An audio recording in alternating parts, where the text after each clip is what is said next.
I let my friends and my wife choose manga. We went to Kinokuniya in Los Angeles and chose 4 volumes that I am going to review right now.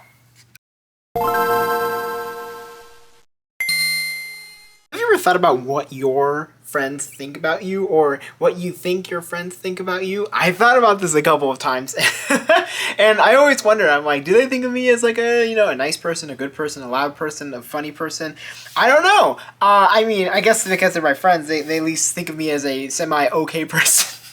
So, that's just something that I've thought about before. And I bet you everyone has thought about in some aspect of their lives. But anyways, hello everybody, this is That Manga Dude, and welcome to a very special episode. Today, I am going to be doing a kind of unique-ish FVI, which is the first volume impressions, where I talk about a first volume, usually that come out in the month that I'm doing the video in. However, this is a very different video, a very special video, because this video is going to be all about the manga that my friends and my wife chose for me to read, and that I'm going to give my opinions on it, and I'm going to rank them from my favorite to least favorite. So who will win? I don't know.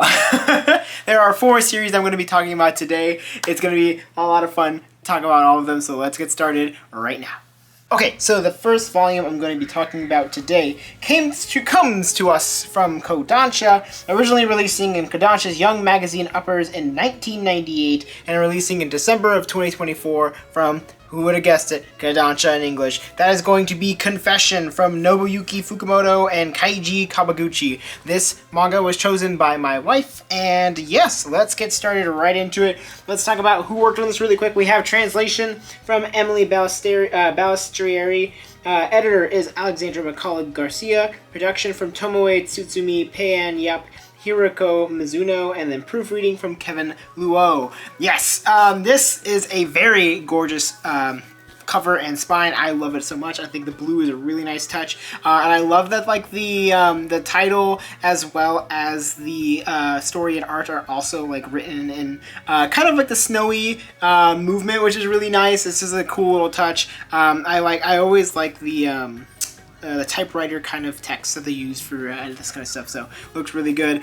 Back is really creepy. Definitely has like some kind of aspects to it that are like you're about to get into something very, very interesting. So unlike how I usually do this, I'm going to only be talking about the story and the art for the most part. I'm not going to really go into the characters per se. I will be talking about them within the story. So this story follows 2 characters, one named Asai, and Ishikura is the other character, and they are currently climbing and get stuck in the middle of this massive snowstorm as they're trying to figure out what to do because they're trying to get to the cabin to survive, and one of them has a pretty debilitating injury, and he confesses to murdering someone a long time ago. So it's about this tension-filled moment where they actually get to find the cabin and they survive, and now they're currently locked in this cabin, and they're trying to battle. It's like a battle of wits. Like the supposed murderer Ishikura and his friend Asai are currently like in this battle of like, oh man, I hope he doesn't kill me, or like, oh, is he gonna tell the police, blah blah blah. So it's very intense. It's an extremely fun, exhilarating story with a huge plot twist towards the end. It's kind of surprising like how it ends in a way, not exactly where I was expecting it to end, but talk about a very fun and exciting ending. Please note that this is a one-shot, so you will be finishing this in 1 volume, and I do think it is a nice, easy read. Easy in the fact that it's like a breeze. Like, it doesn't really feels like it ever lags. It feels like it's the proper pacing. It's fast when it needs to be and slows down when it needs to be as well. Really interesting backstories for the characters, and just overall, this was a very well done story altogether. Now, when it comes to the art is a very old school kind of style. I think it looks really good. I love the character designs. The backgrounds are absolutely gorgeous. Some really strong paneling and really great. Look at this double spread. Wow. just really great examples of like how to draw environments, especially like a mountainside. I've always found mountains to be one of the most difficult things to draw, especially when you're up close, because rocks are very difficult in general, and mountains are basically just a giant pile of rock. Not always, but sometimes, most of the time. So this is a really, really well done series. The art is gorgeous, the story is great, and I really, really enjoyed this. Good job to my wife for choosing this one. Okay, in order to keep everybody mostly anonymous, I'm only going to be using the first letter of their first names. So first up for my friends, this is from W. W chose My Dress-Up Darling from Shinichi Fukuda. This is a series that originally released in Square Enix's Young Gangan in January of 2018 and released in April of 2020 here in the US under the Square Enix manga imprint. So we have ourselves translation from Taylor Engel, lettering from Ken Kamura, cover design from Andrea Miller, and editor is Tanya Biswas. So let's talk about this cover and spine. It's pretty nice. I mean, it is the classic character on the front, and not much else, but I do really like the font design that they choose, or like the title design. It looks really cool. I like it a lot. I love the pink lace that's on the top and bottom of the cover and spine. It looks really cool. And yeah, the back's just got a character and there's a bunch of buttons. So it's kind of cute. Overall, it's pretty decent, but not necessarily my favorite cover and spine. And before I get into the full review for this, this was a series that I told myself I would never really want to pick up because it never really seemed like my thing, just in terms of first impressions, especially with like kind of like the amount of people who were kind of gooning over this series. And I'm not usually the biggest fan of fan service. Actually, I don't even know what to say. I'm not the biggest fan. I really am not the biggest fan of fan service. I very much don't like it in most series. Just because it's like most of the time I'm like, well, I'm an adult now. These characters are high schoolers. It's weird for me to be like, oh yeah, that's good stuff, because of course. Obviously, you know, if you're a teenager, if you're a young adult, you might have some different opinions, but whatever. That's just personally why I don't typically like fan service. So this was a series that I really was not planning on reading, and then my friend W was like, oh, I'm gonna get you this one. And I was like, wow, okay.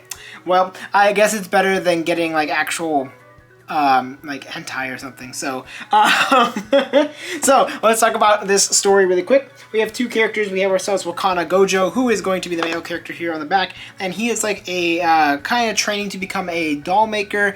He's always been really entertained by this specific hobby, and he really loves doing it. But in a chance encounter as a young kid, someone tells him like, oh, that's only for like, why are you doing that? It's so girly, ew, like gross. So he's kind of kept to himself, really holds his like hobbies back, and kind of really just stays quiet and tries to avoid people. But after he meets Marin Kitagawa, who is this girl here, is trying to become a cosplayer, but she's terrible at sewing, so she asks Gojo to make her an outfit from her favorite like visual novel game.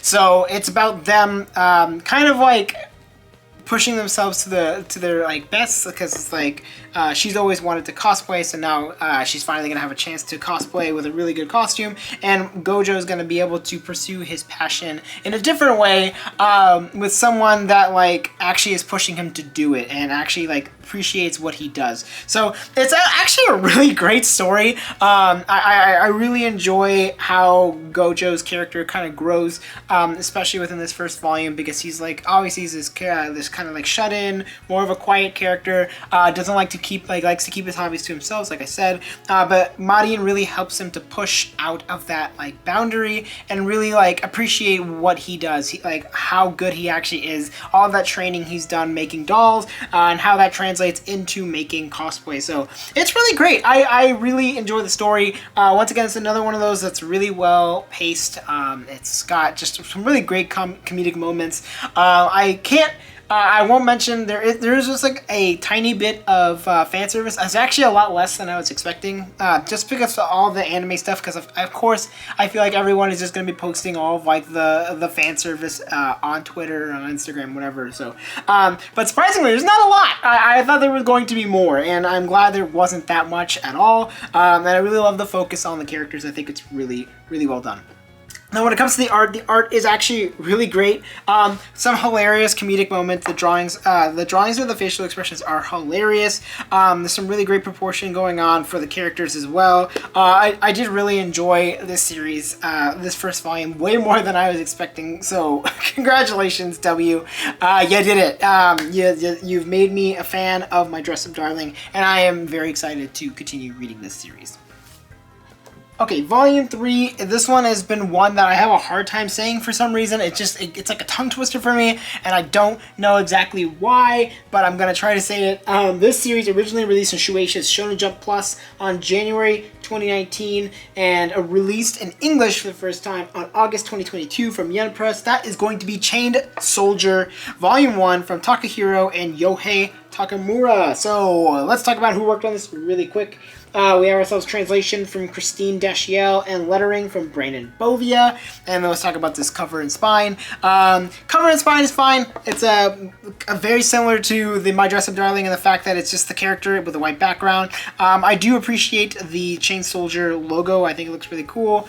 And yeah, the chains look well drawn, I guess. But yeah, it's still just a white background with a character on the front. So this was chosen by one of my really good friends, D, and I really appreciate you choosing a series. He was getting really mad at me when we were at Kinokuniya because he would pick a volume and he'd be like, "Have you read this?" And I'd be like, "Yep." And he'd be like, "Gosh." And then he did it I think 5 or 6 times. So he finally locked down on one. Chain Soldier was the choice.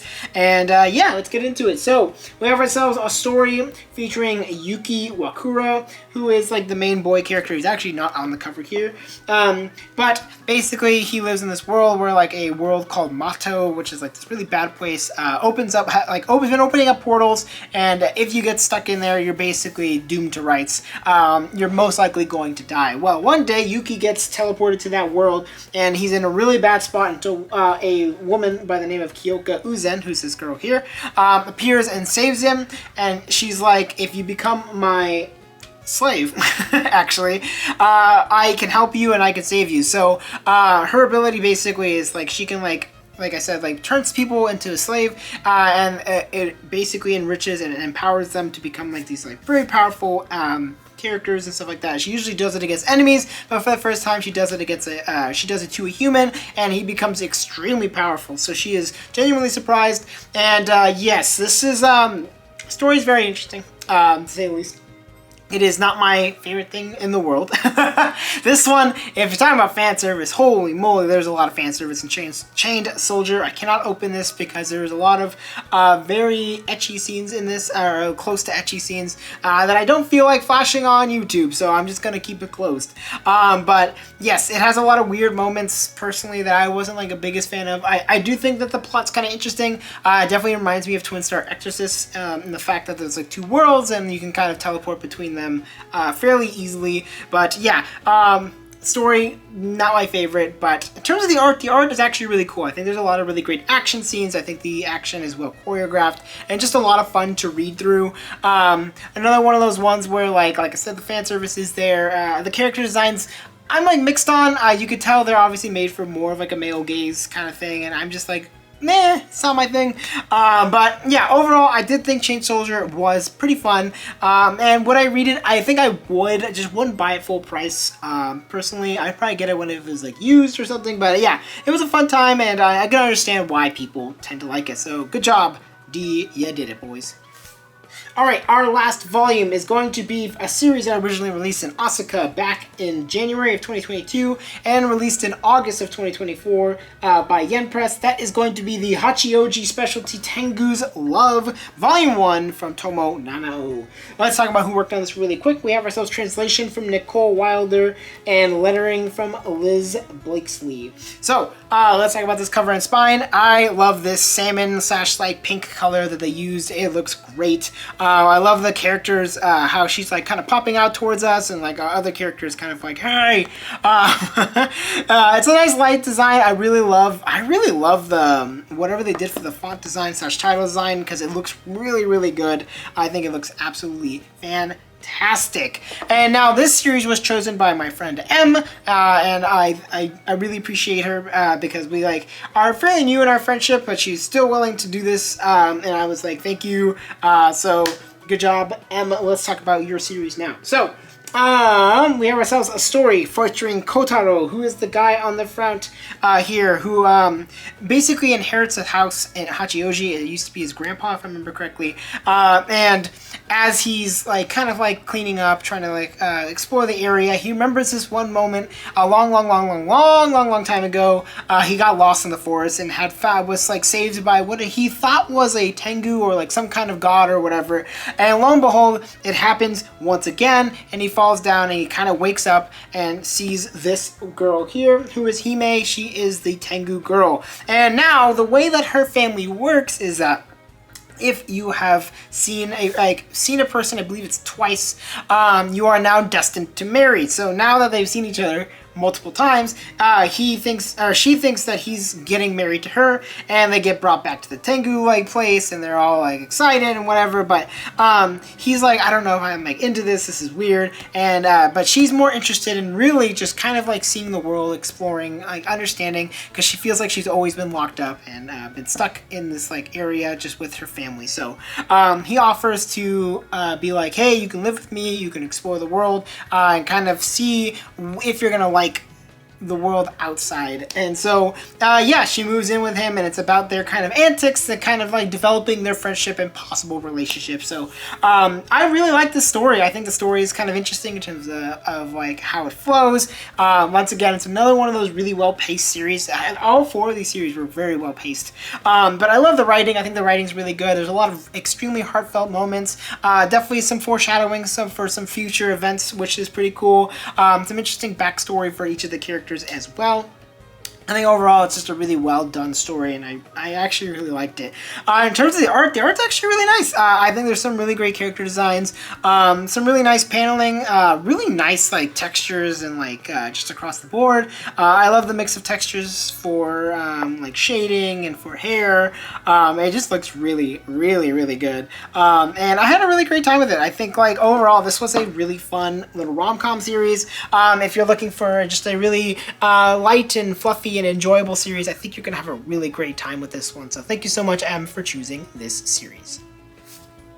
All right, here comes the moment of truth. Which of my friends or my wife chose my favorite series out of the four? So, in fourth place is going to be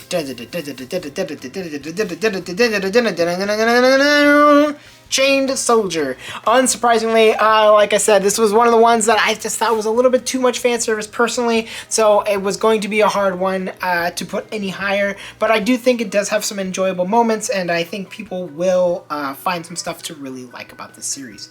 Now, coming into number 3, this is going to be the interesting one. I'm going to choose the Hachioji Specialty Tengu's Love Volume 1. I thought this was a very good volume, and honestly, it was just eked out by the other two. Mostly because it's like, oh yeah, I really enjoy my rom-coms, and I just had a really great time with it, and to be honest, I don't know. Very close in terms of my rankings with these top 3. Now, coming into number 1 and 2, so that leaves us with My Dress Up Darling and Confession. And to be honest, they are extremely different. They are very hard to rank against one another because they're so very different between the two. But if I'm going to be completely honest, my favorite between the two of these series is going to be... Dun, dun, dun, dun, dun, dun, dun, dun, dun, dun, dun.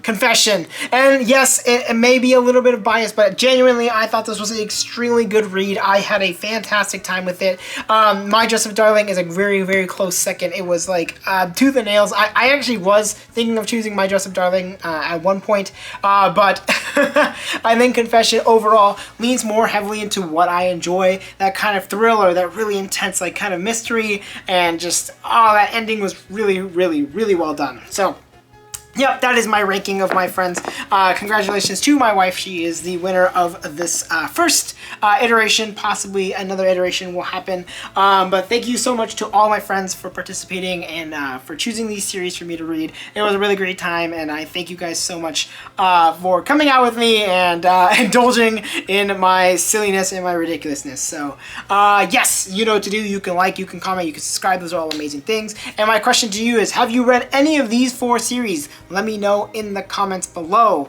because I'm excited to see how people feel about these 4 series. I know they're mostly different. These 2 are pretty similar, at least sort of, at least being in like the rom-com genre, but overall, really great reads. Thank you guys so much for watching, and I will see you in the next one. Bye-bye!